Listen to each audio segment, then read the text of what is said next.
Today we're in Psalm 142. It's another Psalm of David, and it's another one when he's in trouble. If you've got a version with the full ascription at the top of the Psalm, the original Hebrew first line that is missing from so many translations, this tells you it's a maskil of David when he was in the cave, a prayer. David in the cave is same startup as Psalm 57. And this is clearly when he's being persecuted before he becomes king, worse than persecuted, pursued by Saul and his soldiers who want to get rid of him because they fear that David will usurp the kingdom. David, of course, has no such intentions. He knows that God has anointed him to be the king, but he is more than content to bide his time and wait until the Lord takes Saul rather than David attacking Saul.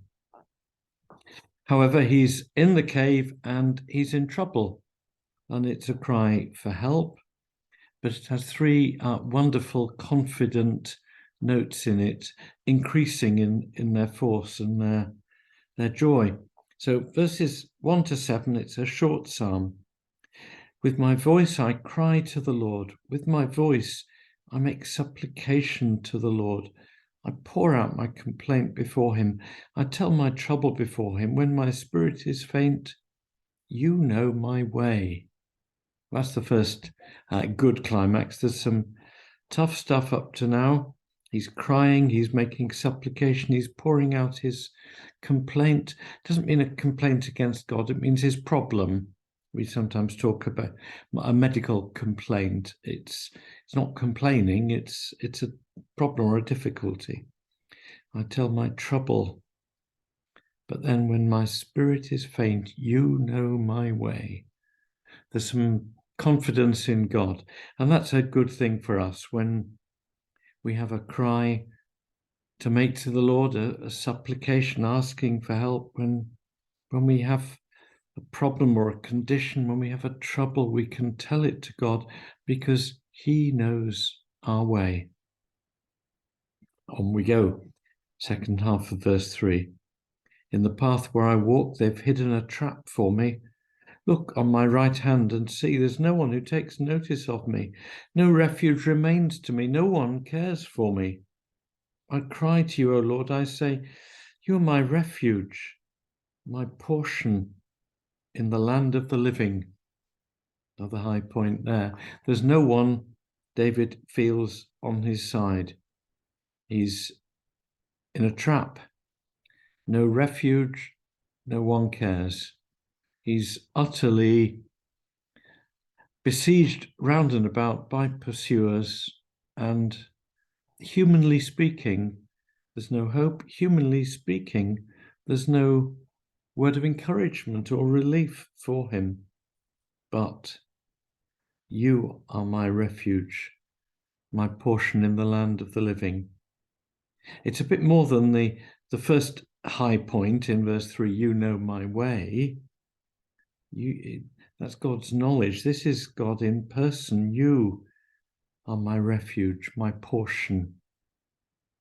It's not just that God knows and even cares. It's that God is there for us. You, personally, God, our Lord and our friend. You are my refuge, my portion in the land of the living. We're to receive God. A portion is our share. It could be a share of food, it could be a share of land, it could be a share of prosperity. But God is what we need, and God is there for us personally.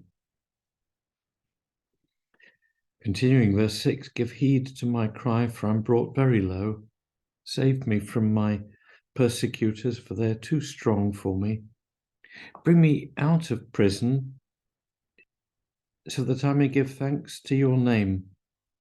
The righteous will surround me, for you will deal bountifully with me. That's the third lovely high point. God knows, God is there, and God will deal well, deal bountifully, deal graciously, generously, beautifully. It's a wonderful three-part cry of anguish with three wonderful high notes. In this final part, I'm brought very low.